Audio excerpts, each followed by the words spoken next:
ప్రవీణ్ పగడాల విషయంలో ఎవరైతే మాట్లాడుతున్నారో, ప్రవీణ్ పగడాల గురించి ఎవరైతే చెప్తున్నారో వాళ్ళందరికీ పోలీసులు నోటీసులు ఇస్తున్నారు. ఎందుకు ఇస్తున్నారు పోలీసులు నోటీసులు ఇవ్వాల్సిన పనేముంది? భారతదేశంలో భావ ప్రకటన స్వేచ్ఛ ఉంది. భారతదేశంలో ప్రతి కులం వాళ్ళకి, ప్రతి మతం వాళ్ళకి, ప్రతి పౌరుడికి మాట్లాడేటువంటి స్వేచ్ఛ ఉంది. భారత రాజ్యాంగం స్పష్టంగా చెప్తున్నటువంటి సమాచారం ఉంది. ఆ క్రమంలోనే ఆయన స్పష్టంగా సమాజంలో ఉన్నటువంటి 30 దేశాల్లో సువార్తను ప్రకటించి 30 దేశాల్లో సువార్తను ప్రకటించినటువంటి ఒక ఇంటెలెక్చువల్, ఒక మేధావిగా, ఒక సమాజంలో బైబిల్ని క్షుణ్ణంగా పరిశీలించి, భగవద్గీతను పరిశీలించి, ఆయన అనేకమైన గ్రంథాలను చదివి ఆయన ఈ సమాజంలో ఉన్నటువంటి తప్పని ఈ సమాజానికి మేల్కొల్పు చేసేటువంటి క్రమంలో అత్యంత కిరాతకంగా చంపేయబడ్డాడు ఇక్కడ ఉన్నటువంటి పగడాల ప్రవీణ్ గారు. ఇక్కడ మనం చూస్తున్న ఇక్కడ వైన్స్లో ఆయన ఫోటో అంటారు. వైన్స్లో ఎగ్జాంపుల్ ఇక్కడ వైన్స్ ఉంది. ఇక్కడ వైన్స్ సంబంధించిన వ్యక్తి, ఈ వైన్స్కి సంబంధించిన వ్యక్తిలో భాగంగా ప్రవీణ్ పగడాల అని ఆయనకేం తెలుసు? ఆయన హెల్మెట్కి సంబంధించిన అంశం తీసుకుందాం.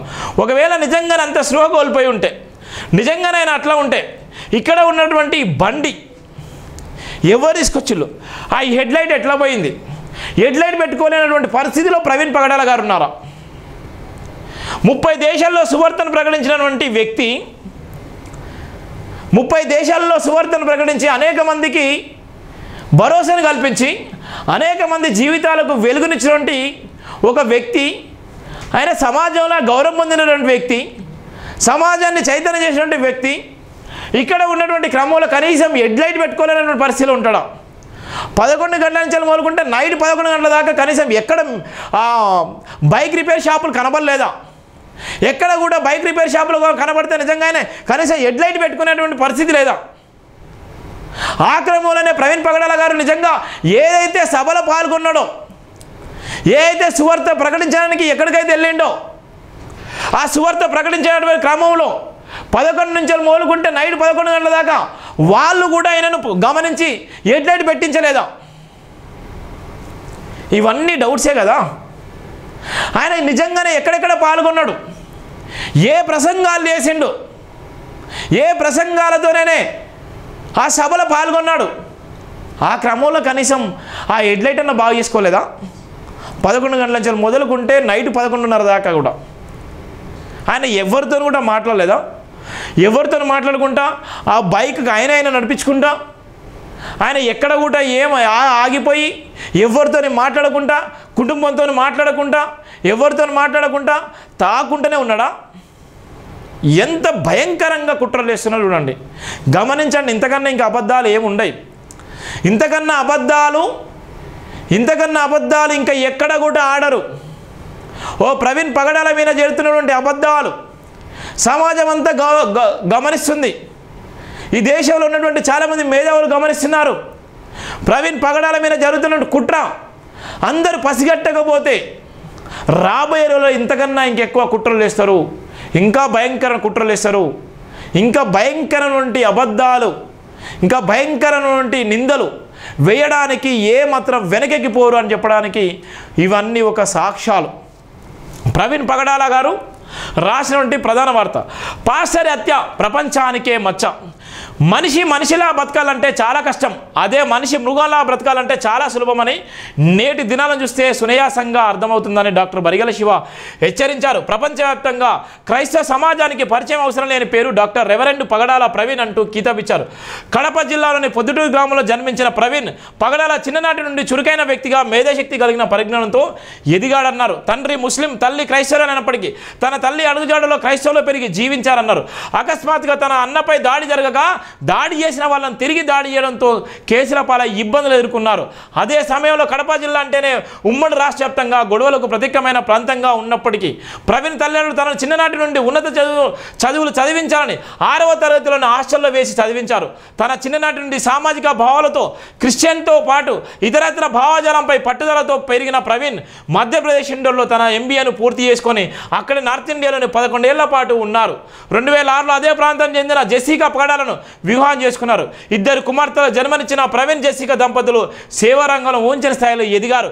1997లో హైదరాబాద్లో జరిగిన క్రైస్తవ ఉద్యోగ కూటమి సభలో పాల్గొన్న ప్రవీణ్ పగడాలకు దైవ దర్శన రూపంలో నువ్వు ప్రపంచానికి వెలుగు కాబోతున్నావు అనే స్వరం వినిపించడంతో ఒక్కసారిగా తన జీవనశైలిని జీవిత విధానాన్ని మార్చుకొని దేవునికి సమర్పించుకొని తన పరిచర్యలో భాగంగా సువార్త రాజ్యవ్యాప్తి కొరకు ఎనలేని కృషి చేశారు. ప్రపంచవ్యాప్తంగా సుమారుగా 30 దేశాలలో సువార్తను ప్రకటించిన పాస్టర్ ప్రవీణ్ పగడాల వ్యాపార రంగంలోని తనదైన శైలిలో దూసుకుపోయారు. హైదరాబాద్లో అమెరికాలో సాఫ్ట్వేర్ కంపెనీ నిర్మించుకొని వ్యాపారం ద్వారా వచ్చే సొమ్మును వందలాది పేదలకు, బడుగు బలైన వర్గాలకు, వృద్ధాశ్రమాలకు, అనాథాశ్రమాలకు సేవల రూపంలో అందిస్తూ తన ఉదారతను చాటుకున్నారు. తన 2 పిల్లలతో సహా తల్లిదండ్రులు లేని మరో 14 మంది పిల్లలను కూడా దత్త తీసుకొని చదివిస్తున్నటువంటి గొప్ప మేధావి ప్రవీణ్ పగడాల గారు. కరోనా సమయంలో ఎందరికో సేవ చేసి, కరోనా సమయంలో ఎందరికో అన్నం పెట్టినటువంటి నిజమైన దైవదూత ప్రవీణ్ పగడాల గారు. ఎక్కడ కూడా ఆయన ప్రచారం కాలేదు, ఎక్కడ కూడా చెప్పుకోలేదు, ఎక్కడ కూడా ఆయన సేవ చేసేటువంటి క్రమంలో ఎక్కడ కూడా చెప్పుకోలేదు. ప్రవీణ్ పగడాల గురించి చాలా వరకు తెలియనివంటి చాలామంది ఉన్నారు. ప్రవీణ్ పగడాల పడ్డటువంటి కష్టాలు, ప్రవీణ్ పగడాల మీద జరిగినటువంటి అనేకమైన నిందలు, ప్రవీణ్ పగడాల విషయంలో ఆయన జీవితం మలుపు తిరిగినటువంటి క్రమంలో ఎన్నో ఇబ్బందులు ఎదుర్కొన్నాడు. తండ్రి ముస్లిం అయినప్పటికీ, తల్లి క్రైస్తవులైనప్పటికీ ఆ ప్రభావము అటు సమాజం పట్ల ప్రేమను పెంచింది. అన్ని కులాల మతాల మధ్య ప్రేమను పెంచింది. అక్కడ ఉన్నటువంటి బైబిల్తో పాటు, భగవద్గీతతో పాటు అనేకమైనటువంటి అన్ని రాజ్యాంగబద్ధమైనటువంటి అనేకమైనటువంటి విశ్లేషణ చేస్తూ సమాజం పట్ల గౌరవాన్ని పెంపొందించుకుంటూ అనేకమైనటువంటి ప్రసంగాలు చేస్తూ సమాజంలో తనకైనా తన ముద్ర సంపాదించుకున్నటువంటి గొప్ప వ్యక్తి ప్రవీణ్ పగడాల గారు. ప్రవీణ్ పగడాల గారు జీవిత చరిత్ర, ఇక్కడ ఉన్నటువంటి చాలా వరకు ఎన్నో ఇబ్బందులు పడ్డారు. ప్రవీణ్ పగడాల చిన్న వయసులోనే ఆయన అక్కడి నుంచి వెళ్ళి ఉన్నత చదువులు చదువుకున్నాడు. MBA చదువుకొని అక్కడనే జెసికాతోని పరిచయమై అక్కడనే పెళ్లి చేసుకొని 11 సంవత్సరాలు ఇండోర్లోనే పరిచయమై దేవుడి పరిచయాలు చేస్తూ అక్కడి నుంచి హైదరాబాద్కు వచ్చిన క్రమంలోనే ఒక బహిరంగ సభలో, ఒక దేవుడికి సంబంధించిన బహిరంగ సభలో ప్రేరణ కలిగిన తర్వాత ప్రపంచానికి నువ్వు పరిచయం కాబోతున్నావు, ప్రపంచానికి నీ అవసరం ఉంది, ప్రపంచంలోనే గొప్ప వ్యక్తి కాబోతున్నావు అనే దేవుడు అనే ప్రేరేపించడంతో ఆ మార్గంలోనైనా జీవితం వెళ్ళిపోయింది. ప్రపంచానికి పరిచయం అయిండు ప్రవీణ్ పగడాల గారు. ప్రవీణ్ పగడాల గారు ప్రపంచానికి పరిచయమై దేవుడి అనేకమైనటువంటి ప్రసంగాలు, అనేకమైన విశ్లేషణ చేస్తూ సమాజం పట్ల ఆయన ఒక గొప్ప గౌరవం సంపాదించుకున్నటువంటి వ్యక్తి ప్రవీణ్ పగడాల గారు. అలాంటి వ్యక్తిని అత్యంత కిరాతకంగా చంపేసినటువంటి వ్యక్తులు సుమారు 30 దేశాలతో సువార్త ప్రకటించిన దైవజనులు. 30 దేశాల్లో సువార్తను ప్రకటించినటువంటి దైవజనులు ఆయన. 30 దేశాల్లో సువార్తను ప్రకటించి ఆ స్థాయిలో ఎదిగినటువంటి వ్యక్తి. పచ్చ మీడియా కండ్లకు పచ్చ కెమెరాలు ఎక్కాయి, అవస్థలను వాస్తవాలుగా చిత్రీకరిస్తున్నాయి. అసలైన నిజాలను జీర్ణించుకోలేకపోతున్న ఉన్మాదులు. పాస్టర్ పార్థివదేహంపై విపరీతమైన హత్య ఆధారాలు ఉన్నాయి. కళ్ళెదుటే క్రైమ్ సీన్ కనిపిస్తుంటే విచారణ అధికారులకు ఎందుకు కనిపించడం లేదు? చిత్రాంశాలు పెట్టి చివరికి కడదేర్చారు. ఎన్ని తప్పుడు సీన్స్ క్రియేట్ చేస్తున్నారా చెత్త వెదవల్లారా? ఒక టీవీ ఛానల్ అయినా, ఒక పత్రిక పేపర్ అయినా క్రైమ్ సీన్ని ఎందుకు ప్రచారం చేయడం లేదు? ఐజీ అశోక్ కుమార్ విచారణలో నిజాయితీ కనిపిస్తుంది. పోస్ట్ మార్టం నిర్వహించిన అధికారులారా తస్మా జాగ్రత్త. డాక్టర్ బరిగల శివ మనం ప్రధానంగా రాసిన పడుతుంది. ఇక్కడ ఉన్నటువంటి సందర్భంలో ఐజీ అశోక్ కుమార్ గారు ఆయన విచారణలో నిజంగా నిజం ఉంది. ఆయన స్పష్టంగా చెప్తున్నటువంటి వ్యక్తి. ఆయన మీద నిజంగా దాడి జరిగింది, ఆయన మీద ఒంటి మీద గాయాలు ఉన్నాయి, ఆయన బైక్ యాక్సిడెంట్తో చనిపోలేదు, అక్కడ ఉన్నటువంటి సీసీ కెమెరా ఫుటేజ్లతో మాకు ఎలాంటి సంబంధం లేదు, ఆ వీడియోలు ఏ విధంగా బయటకు వచ్చినా మాకు ఇప్పటివరకు తెలియదు అని అంత స్పష్టంగా చెప్తుంటే ఒక పోలీస్ అధికారిని కూడా తప్పుపడుతున్నారు. అశోక్ కుమార్ ఐజీ గారు స్పష్టంగా చెప్తున్నటువంటి పరిస్థితి మనం చూస్తున్నాం. కానీ ఎంత మోసం చేస్తున్నారు, ఎంత దారుణం చేస్తున్నారు, ఎంత భయంకరంగా చంపేసిళ్ళు.